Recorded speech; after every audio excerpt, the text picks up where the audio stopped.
இந்த ஆண்டு ஆரம்பத்திலிருந்தே சுற்றி சமூக ஊடகங்கள் வாயிலாக இந்த 3 மாதங்கள் முடிந்து விட்டது. இப்போ 4வது மாதம் வந்து தொடங்கி இருக்குது. சமூக ஊடகங்கள் வாயிலாக வந்து பல விடயங்கள் வந்து பகிரப்படுது. குறிப்பாக சமூக ஊடகங்களை ஆக்கிரமிச்ச விடயங்கள்னு சொல்லி ஒவ்வொரு மாதமும் ஒவ்வொரு விடயம் பதிவாகி கொண்டு வருது. குறிப்பாக அதிலும் இந்த விலங்குகளை வைத்து ஜனவரி மாதத்தை எடுத்துட்டா ஒரு பெண்குயினை பற்றி நிறைய பேர் பேசிட்டாங்க. அதாவது மலையை நோக்கி போய்கிட்டு இருக்க ஒரு பெண்குயினை பற்றி பேசிகிட்டு இருந்தாங்க. அந்த விடயம் ஒரு உணர்வுபூர்வமாக விடயமாக பார்க்கப்பட்டு அதிலிருந்து நம்ம மீள காட்டியும் பிப்ரவரி மாதம் ஒரு விடயம் பேசப்பட்டது. ஜப்பான்ல இருக்க பஞ்சின்ற ஒரு குரங்கு தனது அம்மாவோட ஆதரவு இல்லாமல் இருக்கிற ஒரு இது. அந்த விடயத்திலிருந்து மீள்றதுக்கு முன்னாடியே இந்த மார்ச் மாதம் வந்தது. இப்போ நம்ம ஏப்ரல் மாதத்தில் இருக்கிறோம். மார்ச் மாதமும் ஒரு சம்பவம் வந்து இடம்பெற்றிருந்துச்சு. என்னன்னா, சீனாவின் ஜேலிங் மாகாணத்தில் ஒரு ஹைவேஸில் வந்து 7 நாய்கள் வந்து போய்கிட்டு இருக்க மாதிரி. அந்த நாய்கள் ஜெர்மன் ஷெப்பர்ட், கோகின நாய், அதே போன்ற இந்த கோல்டன் ரிட்ரீவர், இந்த மாதிரி ஒரு பல இனங்களை சேர்ந்து 7 நாய்கள் வந்து ஹைவேஸில் வந்து போய்கிட்டு இருக்கு. இதுக்கு வந்து ஒரு கதையும் சொல்லியிருந்தாங்க. அது வந்து நிறைய ஊடகங்களில் வந்து இந்த விடயம் வந்து பகிரப்பட்டுருந்துச்சு. நிறைய பேர் வந்து இதை ஷேர் பண்ணியிருந்தாங்க. எல்லாத்தோட மனசையுமே உருக்கக்கூடிய ஒரு விடயமாக தான் காணப்பட்டுச்சு. அதன் அடிப்படையில் கூறப்பட்ட அந்த விடயங்களை பார்த்த மாதிரி இருந்தால் இந்த 7 நாய்களும் வந்து ஒரு 17 கிலோமீட்டர் தூரம் நடந்து போயிருக்கலாம். அதே மாதிரி இந்த நாய்கள் வந்து இறைச்சிக்காக கடத்தப்பட்டு அந்த வாகனத்திலிருந்து தப்பித்து ஓடி வந்த நாய்களாக இருக்கலாம். அது மாத்திரம் இல்லாமல் அந்த கடும் குளிரிலையும் பசியாலையும் அந்த நாய்கள் வந்து ரொம்ப நீண்ட தூரம் பயணித்து வர்றதா சொல்லியிருந்தாங்க. அது மாத்திரம் இல்லாமல் இந்த நாய்களில் ஜெர்மன் ஷெப்பர்ட்னு ஒரு நாய் காணப்பட்டது. அந்த நாய்க்கு வந்து காலில் காயம் காணப்பட்டது. இந்த நாய்கள் வந்து வழி நடத்துறது அந்த சின்ன ஒரு கோகின நாய் தான் வழி நடத்துது. அந்த காலில் காயம் ஏற்பட்டனால அந்த நாயை வந்து பாதுகாத்து மற்ற நாய்கள் எல்லாமே இருக்குது அப்படின்னு சொல்லி தான் இந்த விடயம் வந்து பகிரப்பட்டுச்சு. இது மிகவும் வந்து ஒரு உணர்வுபூர்வமான விடயமாகும். நிறைய மீடியாஸ் வந்து இதை கவர் பண்ணியிருந்தாங்க. நம்மளாலும் பார்க்கக்கூடியதாக இருந்தது. ஆனால் இதற்கு பின்னாடி பல கதைகள் காணப்படுது. நமக்கு தெரிஞ்ச கதைகள் வந்து இதுதான். இது வரைக்கும் எல்லாருமே இந்த கதை தான் நம்பிட்டு இருக்காங்க. ஆனால் என்னத்தான் ஒரு விடயத்தை வந்து வெளிச்சம் போட்டு காட்டினாலும் அதுக்கு பின்னாடி இருக்க வேண்டிய கதைகள் அதை யாருமே யோசிக்கிறது இல்லை, பார்க்கறது இல்லை. ட்ரெண்டுக்காக ஷேர் பண்ணுறாங்க, இது பண்ணுறாங்க, வைக்கிறாங்க, எல்லாம் செய்கிறாங்க. ஆனால் அதுக்கு என்ன பின்னாடி என்ன இருக்குது அப்படின்றத பற்றி நம்ம ஒரு ஆய்வை மேற்கொண்டிருந்தோம். இதன் போது நிறைய விடயங்கள் தெரிய வந்தது. என்ன செஞ்சு? ஆமாம், நிச்சயமாக சரண்யா. அதாவது இந்த 7 நாய்களோட கதையை பார்க்கும்போது இந்த 7 நாய்களை நீங்கள் சொன்ன மாதிரி இறைச்சிக்காக கடத்தப்பட்டு கொண்டு போயிட்டுருக்கும் போது இந்த லாரியில் இருந்து தான் இந்த 7 நாய்களும் தப்பித்து வரக்குள்ளே தான் இந்த காணொளி வந்து தற்செயலாக ஒருவரால் எடுக்கப்பட்டு பகிரப்பட்டிருந்தது. இது வந்து பல்லாயிரக்கணக்கான மில்லியன் கணக்கான வியூஸை வந்து பெற்றிருந்துச்சு. அப்போ உண்மைக்குமே நீங்கள் சொன்ன மாதிரி இப்போ இது ஒருத்தர் வந்து ஒரு விஷயத்தை சொல்லும்போது அந்த நாங்கள் இப்போ கிட்டத்தில் கூட கதைச்சிருந்தோம். உண்மை கண்டறியும் உலக சர்வதேச தினத்தின் போது ஒரு விடயத்தை நாங்கள் சொல்கிறோம். அந்த விடயம் வந்து உண்மையாக பொய்யான்றது ஆய்வுக்கு போகிறதுக்கு சோஷியல் மீடியாவில் வந்தோடனே நாங்கள் அதை ஷேர் பண்ணிடுறோம். ஆமாம். அப்போ இதில் உண்மை எங்கே இருக்குன்னு சொல்லி யாருமே பொதுவாக பார்க்குறதில்ல. நீங்கள் சொன்ன மாதிரி நிறைய மீடியாஸில் அப்படின்னா இலங்கையில் மட்டும் இல்லை, சர்வதேச மீடியாவாக இருக்கலாம், மீடியாக்களில் இது வந்து இந்த இறைச்சிக்கான கடத்தப்பட்ட நாய்கள் வந்து இப்படி உரிமையாளர்களை தேடி 17 கிலோமீட்டர் நடந்து ஹைவேஸில் போன கதை தான் இப்போ ட்ரெண்ட் ஆகிட்டுருக்கு. இப்போ உண்மைக்குமே இது நாய்கள் போனது உண்மை, இந்த வீடியோலாம் உண்மை. இந்த வீடியோலாம் ஏஐயால் செய்யலை, அதெல்லாம் உண்மை தான். ஆனால் இதில் அந்த பேக் ஸ்டோரி அப்படின்னு ஒன்று இருக்குது. அப்போ அதை பார்க்கும்போது இது சீன ஊடகங்களில் தகவலின்படி இது வந்து லூ அப்படின்ற ஒருத்தரால் தான் இந்த வீடியோ வந்து முதல்ல எடுத்து பகிரப்பட்டிருக்கு சோஷியல் மீடியாவில். அதாவது இந்த லூ முதல்ல பகிர்ந்த இந்த வீடியோ வந்து பெரிய ஷேர்ஸ் போகலை. ஆனால் அது சீனாவில் வந்து ஒரு கண்டென்ட் கிரியேட்டர் இருக்கார், ஃபேங் வெய் அப்படின்னு சொல்லிட்டு. இவர் வந்து இந்த வீடியோவை ஷேர் பண்ணுறாரு. ஷேர் பண்ணக்குள்ளே ஆட்டோவாக மியூசிக் செலக்ட் ஆகும். அப்போ இந்த சீனாவில் டிக்டாக் மாதிரி இருக்க இன்னொரு தளம் தான் இந்த டாயின்னு சொல்கிற ஒரு தளம். இந்த டாயின் தளத்தில் தான் இவர் இதை ஷேர் பண்ணுறாரு. அப்போ அந்த ஆட்டோவாக செலக்ட் ஆகிற மியூசிக்கோட இந்த காணொளி வந்து நல்லா பொருந்தி இது ஒரு என்ன சொல்கிறது, ஒரு எமோஷனலாக டச் பண்ணிருச்சு மக்களை, வந்து பயனர்களை டச் பண்ணிடுச்சு. இதனால இது வந்து 1.6 லட்சத்திற்கும் மேற்பட்ட வியூஸ் போயிருக்கு, லைக்ஸ் கிடைச்சிருக்கு, அப்படி போகுது இந்த இது. அப்போ சீனாவின் சிட்டி ஈவினிங் பத்திரிகையில் வெளியான செய்தி அறிக்கையின்படி பேங்க் உடன் பயணம் செஞ்சவர் தான் இந்த ஃபேங் அப்படின்னு சொல்லி லூ அப்படின்றவர்னு சொல்லி தெரிவிக்கப்படுது. இதுக்கு பல கதைகளும் தெரிவிக்கப்படுது. மார்ச் 20 வந்து தாஹே தேலி அப்படின்ற ஒரு சீன பத்திரிகைக்கு லூ அந்த முதலில் அந்த வீடியோவை பதிவேற்றம் செய்தவர்கிட்ட வந்து ஒரு நேர்காணல் ஒன்று இடம்பெற்றிருக்கு. அந்த நேர்காணலின் போது அவர் தெரிவித்த ஒரு விடயம் தான் மார்ச் 15 இரவு 7 மணி அளவில் தான் அவர் இந்த நாய்களை வந்து கண்டிருக்கிறாரு, ஐவேஸில் பார்த்துருக்காரு. பார்த்துட்டு அவர் கண்ட ஒரு விடயம் தான் இது வந்து தெரு நாய்கள் இல்லை. ஏன்னா இந்த நீங்கள் சொன்ன மாதிரி அதுகளோட இனம் ப்ரீட், அந்த ப்ரீட் வந்து கொஞ்சம் உயர்தர ப்ரீடில் இருக்கிறனால இது ஒரு வளர்ப்பு நாய்களாக இருக்கணும் அப்படின்றத நினச்சி அவர் வந்து இந்த வீடியோவை பகிர்ந்ததற்கான நோக்கமாக என்ன சொல்கிறாருன்னா, இதை பார்த்துட்டு உரிமையாளர்கள் வரக்கூடும்.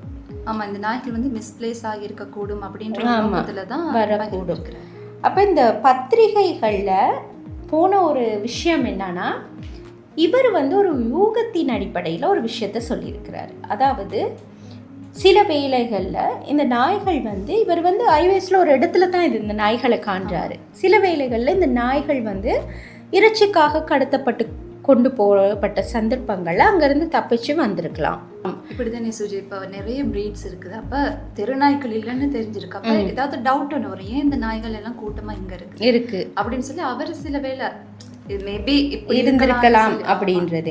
ஆனால் அவர் இன்னொரு விடயம் தெரிஞ்சிருக்காரு, தான் வந்து எந்த ஒரு சந்தர்ப்பத்திலையும் இது ஒரு கடத்தி கொண்டு போன சந்தர்ப்பங்களில், அதாவது ஒரு இறைச்சிக்காக கடத்தி கொண்டு போன சந்தர்ப்பத்தில் ஒரு ட்ரக்கில் இருந்தோ ஒரு லாரியில இருந்து தப்பிச்சு வர்றது தான் காணலை அப்படின்றத அவர் தெரிவிச்சிருக்காரு. அப்போ எதுக்காவது ஒரு ஆதாரம் வேணும். அப்போ அதுக்கான ஆதாரம் இல்லை, இந்த நாயை கண்டது உண்மை, இது வந்து இவர்கிட்ட ஊகம் மட்டும்தான். இவர் வந்து ஒரு ஊகத்தின் அடிப்படையில் இது ஒரு ஃப்ளோவில் சொல்லிட்டாரு இப்படியா இருக்கலாம்ன்றது. அந்த ஒரு சின்ன விஷயம்தான் சமூக ஊடகங்களில் பெரிய அளவில் தாக்கத்தை ஏற்படுத்துச்சு. குறிப்பாக சொல்லணும்னு சொல்லி இந்த ஏஐ வீடியோஸுமே வந்து இது சம்மந்தமாக எடுத்துட்டு, அதாவது ஒரு ட்ரக்லேருந்து நாய்கள் எல்லாம் அப்படி குதிச்சு வர்றாங்க, அந்த ஜெர்மன் ஷெப்பர்ட் நாயில் காயம் பட்டிருக்குது, அந்த மாதிரியான வீடியோக்கள் நிறைய ஏஐ மூலமாக செய்யப்பட்ட வீடியோக்களையும் பார்க்கக்கூடியதாக இருந்தது. ஆமாம். அப்போ இது வந்து இந்த நீங்கள் சொன்ன மாதிரி ஏஐ வீடியோவால் இதை வந்து ஒரு உணர்ச்சிகரமான சம்பவமாகவே க்ரியேட் பண்ணி கொடுத்துட்டாங்க. அப்போ அப்படி இருக்கக்குள்ளே இது வந்து இதுதான் விஷயம், இதுக்கு ஒரு பேக் ஸ்டோரி எப்படி இருக்கிறது, நாய்கள் வந்து வாய் திறந்து சொல்ல போகிறது இல்லையே, நான் இங்கேருந்து வந்தேன், நான் இதுக்காக வந்தேன்றது சொல்ல போகிறது இல்லை. அதுக்கு பிறகு ஒரு குழு, அதாவது விலங்குகள் மீட்பு குழு ஒன்று மூலமாக மார்ச் 21 ஒரு வீடியோவும் வெளியிடுறாங்க. இந்த இப்படி காணாமல் போன நாய்கள் வந்து அவங்க அந்த கண்டு மீட்கப்பட்டு, அவங்களால அந்த மீட்கப்பட்டு அது தொடர்பாக தெரிவிக்கிறாங்க. அதாவது ஜிமு நியூஸ் வெளியிட்ட அறிவிப்பு பதாகை ஒன்று இருக்குது. அந்த நியூஸ் வந்து ஒரு போஸ்டர்ஸ் காணவில்லை அப்படின்ற மாதிரி ஒரு போஸ்டர்ஸ் வெளியிட்டிருக்காங்க. அந்த ஃபோட்டோவை கூட உங்களுக்கு இப்போ பார்க்கக்கூடியதாக இருக்கும். அதில் என்ன சொல்கிறாங்கன்னா, இந்த நாய்கள் வந்து ஷுவான் ஷூவாங் அதிவேக நெடுஞ்சாலையில் சுவாங்யாங் மாவட்டத்திலிருந்து சுமார் 17 கிலோமீட்டர் தொலைவில் காணப்பட்டதாக குறிப்பிடப்பட்டிருக்கு. அப்படின்னா இந்த சுவான் ஹுவாங் அப்படின்ற அதிவேக நெடுஞ்சாலையில் சுவாங்யாங் மாவட்டத்திலிருந்து, இந்த சைனீஸ் நேமெல்லாம் கொஞ்சம் ஒரு மாதிரி வித்தியாசமாக இருக்கும், அதனால் அந்த ப்ரொனவுன்சியேஷனில் தான் நான் இப்போ சொன்னதை வச்சு அந்த மாவட்டத்திலிருந்து தான் அந்த 17 கிலோமீட்டர் தூரத்தில் நெடுஞ்சாலையில் இந்த நாய்கள் இருந்திருக்குன்னு சொன்னாங்களே தவிர, இந்த நாய்கள் வந்து 17 கிலோமீட்டர் நடந்து வந்துச்சான்னு சொல்லி எப்படி நாங்கள் கணக்கிடுறது? அதுக்கு ஒரு ஆதாரம் இல்லை. அப்போ இந்த விஷயம் தான், அந்த 17 கிலோமீட்டர் தொலைவில் தான் இந்த நாய் காணப்படுதுன்ற விஷயத்தை தான் இந்த நாய்கள் வந்து 17 கிலோமீட்டர் நடந்து வந்திருக்கிறதா பகிரப்பட்டுருச்சு.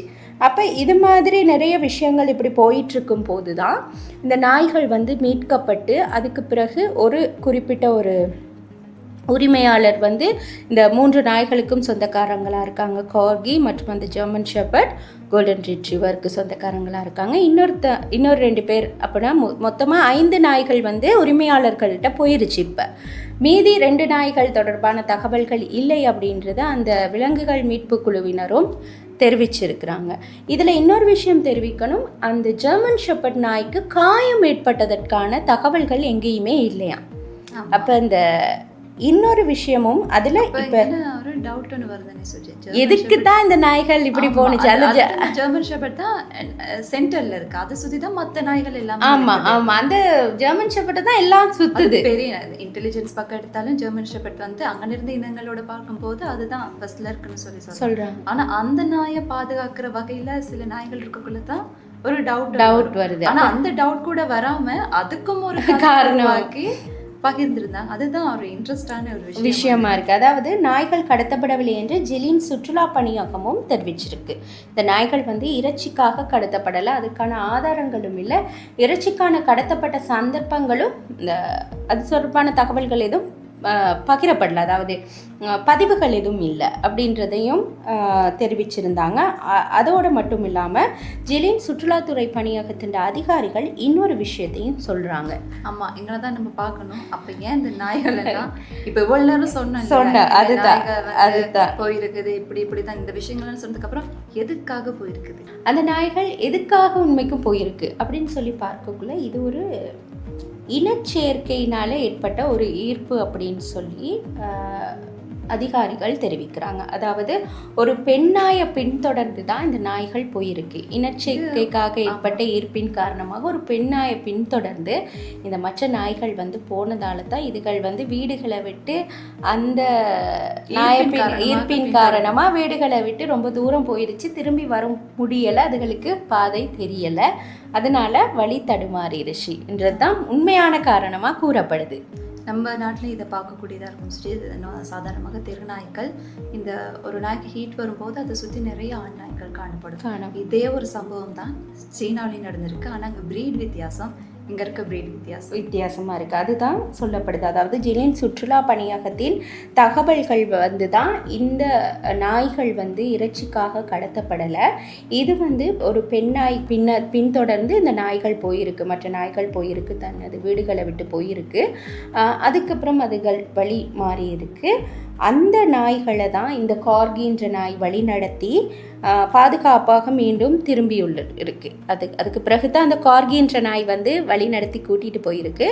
அதை வீடுகளுக்கே அது கூட்டிகிட்டு போகலை, இடையில வந்து விலங்குகள் மீட்பு குழுவினர் அவங்கள கண்டு, இந்த வீடியோ மூலமாக தான் அவங்கள கண்டு அந்த நாய்களை மீட்டு உரிமையாளர்களுக்கு ஒப்படைச்சு இன்னும் 2 நாய்கள் தொடர்பான தகவல்கள் இல்லை அப்படின்றாங்க. மீதி 5 நாய்களும் இந்த பாதுகாப்பாக போயிருக்கு உரிமையாளர்கள்ட்ட. காரணம், இந்த உரிமையாளர்கள் தொடர்பான தகவல்களை ஊடகங்கள் வெளியிடலை. காரணம் என்னன்னா, மக்கள் வந்து இந்த உரிமையாளர்களை தேடி, ஏன்னா இந்த நியூஸ் வந்து ஒரு பெரிய ஒரு தாக்கத்தை ஏற்படுத்தின நியூஸ்னால அது தொடர்பாக ஆராயறதுக்கு, அதை பார்க்குறதுக்கு, அந்த நாய்களை பார்க்குறதுக்கு போயிட்டா இது தேவையற்ற சலசலப்புகளை உருவாக்கும் அப்படின்றதுனால மீடியாக்களாக இருக்கட்டும் இது தொடர்பான, அதாவது உரிமையாளர்கள் தொடர்பான தகவல்களை வெளியிட்டு இருக்கலை. ஆனால் அதிகாரிகள் இதை உறுதியாக கூறின ஒரு விஷயம் தான், இவை இறைச்சிக்காக கடத்தப்பட்டு அங்கேருந்து தப்பித்த நாய்கள் இல்லைன்றது. ஆமாம் சுஜி, இங்கே இன்னொரு விஷயத்தையும் நம்ம சொல்லணும். இப்போ நம்ம சொன்னது ஒரு பெண்ணாண்ட இன சேர்க்கை முறைக்காக தான் இவங்க போயிருக்காங்கன்னு சொல்லி. ஆனால் இந்த நம்ம சொன்னோம் இல்லை, இந்த ஜெர்மன் ஷெப்பர்ட் சுற்றி தான் நாய்கள் காணப்படுது. அப்போ அங்கே காணப்பட்ட இந்த பெண் நாய் தான் ஜெர்மன் ஷெப்பர்ட். அதுதான் அந்த வீடியோவை நாங்கள் உற்று கவனித்தாலும் அந்த ஜெர்மன் ஷெப்பர்ட்டை சுற்றி தான் வருது. அதுக்கு ஒரு என்ன சென்டிமெண்ட்டான ஒரு கதையை கிரியேட் பண்ணிட்டாங்க. அது காயம் அடிபட்டுருச்சு, அதை பாதுகாத்து கூட்டிகிட்டு போகுதுன்ட்டு. அதுலேயும் இந்த 3 நாய்கள், காகின நாய், அதே மாதிரி ஜெர்மன் ஷெப்பர்ட், கோல்டன் ரிட்ரீவர், இது 3க்குமே ஒரே உரிமையாளர் தான். ஆமாம், இது 3க்கும் ஒரே உரிமையாளர் தான். அந்த நாய் தான் வெளியில் போயிருக்கு, அதை பின்தொடர்ந்து மற்ற 2 நாயும் போயிருக்கு. அதுக்கப்புறம் கொஞ்சம் அந்த ஏரியாவில் இது வந்து மிச்ச 2 நாய், அதாவது 3க்கும் ஒரு உரிமையாளர், மீதி 2 நாய் கிடைச்சதுன்னு சொல்லல, அது வந்து அவங்களோட வீட்டுக்கு பக்கத்து வீட்டு நாய். அப்போ இந்த ஒரு ஏரியாக்குள்ளே இருக்க நாய் 5 நாய் தான் இந்த மாதிரி, 7 நாய் தான் இந்த மாதிரி காணாமல் போயிருக்குன்னா இந்த மாதிரி இனச்சேர்க்கை காரணமாக, அந்த ஈர்ப்பு காரணமாக வழி தவறி அந்த நாயை பின்தொடர்ந்து போகல, மற்ற நாய்களும் அதோட போயிட்டு அது வழி மாறி இப்போ வந்து அந்த 5 நாய்கள் வந்து உரிமையாளர்கள்ட்ட பாதுகாப்பாக கிடைச்சிருக்கு. ஆமாம் சுஜி, இப்போ இங்கே வந்து நாங்கள் இந்த விஷயத்தை வந்து பிழை அப்படின்லாம் சொல்ல வரல, ஏன்னா இது வந்து ஒரு சென்டிமெண்டலாக எல்லாத்தையும். ஆமாம், இதில் வந்து ஒரு பிழையை காண்றதை விடுத்துட்டு இது வந்து ஒரு முக்கியமான ஒரு விஷயம் தவறாக வழி நடத்தப்பட்டிருக்குன்றதை தான் கூற வர்றோம். நாங்கள் அதுதான் சொல்ல வர்றோம். இது வந்து பகிர்ந்தது எதுவுமே பிரச்சனை இல்லை. ஏன்னா எல்லாருமே வந்து ஒரு நல்ல விஷயத்த வந்து சொல்லியிருந்தாங்க. ஆனால் சொன்னதுலேருந்து எங்களுக்குன்னு ஒரு பொறுப்பு இருக்குது, இது உண்மையா இல்லையா அப்படின்னு சொல்லி. ஆமாம், அதை அந்த ஃபேஸ்புக்கில் அப்படி அவர் லூன்றவர் பகிர்ந்ததுனால தான் இந்த நாய்கள் வந்து உரிமையாளர்கள்ட்ட இப்போ போயிருக்கிறதுக்கு ஒரு காரணமும் அந்த ஃபேஸ்புக்கில் பகிர்ந்த அந்த வீடியோ தான். ஆனால் அதுக்காக கூறப்பட்ட சில விடயங்கள் தான் தவறாக இருந்திருக்கு. இப்போ நிறைய பேர் வந்து அந்த நாய்களோட கதையை அங்கனவே ஷேர் பண்ணி முடிச்சுட்டாங்க. ஆனால் அதுக்கப்புறம் அந்த நாய்கள் போய் சேர்ந்ததா அப்படின்றத யாரும் தேடி இருக்க மாட்டாங்க. என்ன நடந்ததுன்னு சொல்லி தேடி இருக்க மாட்டாங்க. இதையும் அந்த ஜனவரியில் பென்குயின், அதே மாதிரி இந்த பஞ்ச், அதே மாதிரி இப்போ இந்த மார்ச் மாதத்தில் இந்த நாய்களோட முடிச்சிருப்பாங்க. ஆனால் இதுக்கு பின்னாடி இது இந்த மாதிரி தான் நடந்திருக்கு. இப்போ நாய்கள் வந்து போயிட்டு 2 நாய் வந்து இன்னும் போயில்லை. இதுதான் இது 2 அப்டேட்டாகவும் காணப்படுது. என்ன சுஜி? நிச்சயமா. எனவே இந்த மாதிரி விஷயங்கள், அதாவது உள்நாடாக இருக்கட்டும், சர்வதேச விடயங்களாக இருக்கட்டும், உங்களுக்கு ஏதாவது இவ்வாறான உண்மை கண்டறியும் ஆய்வுகளை மேற்கொள்ளணும் அப்படின்னு நீங்கள் நினச்சிங்கன்னா அதை எங்களுக்கு உட்படுத்தலாம். 077-1514-696 என்ற தொலைபேசி இலக்கத்திற்கு அழைத்து நீங்கள் உங்களுக்கு ஏதாவது டவுட்ஸ் இருந்துச்சுன்னா, அதாவது இந்த விடயம் தொடர்பில் உண்மையை கண்டறியணும்னு நீங்கள் நினச்சிங்கன்னா அதை எங்களுக்கு வாட்ஸ்அப் மூலமாகவும் அனுப்பி வைக்கலாம். அது மாத்திரமன்றி இந்த விடயம் தவிர்த்து பல்வேறு உண்மை கண்டறியும் ஆய்வு கட்டுரைகளை ஃபேக்ட் கிரெசெண்டோ தமிழ் அப்படின்ற எங்களோட இணையதளத்துக்கு நீங்கள் போனீங்கன்னா பார்க்கக்கூடியதாக இருக்கும். அது மாத்திரமன்றி எங்களோட சமூக ஊடக பக்கங்களையும் பின்தொடரலாம். ஆமாம் சுஜி, சமூக ஊடக பக்கங்களான யூடியூப், ஃபேஸ்புக், அதே போன்று டிக்டாக், இன்ஸ்டாகிராம் ஆகிய அனைத்திலும் இது தொடர்பான காணொலிகள் காணப்படுது. அது மாத்திரமல்லாது எமது வாட்ஸ்அப் சேனலும் காணப்படுது. அந்த சேனலையும் ஃபாலோ செஞ்சு வச்சிங்களா இருந்தால் மும்மொழிகளிலும் இது தொடர்பான ஆய்வறிக்கைகளை உங்களுக்கு பார்க்கக்கூடியதாக இருக்கும். ஆகவே மற்றும் ஒரு நிகழ்ச்சியில் மீண்டும் சந்திப்போம். வணக்கம்.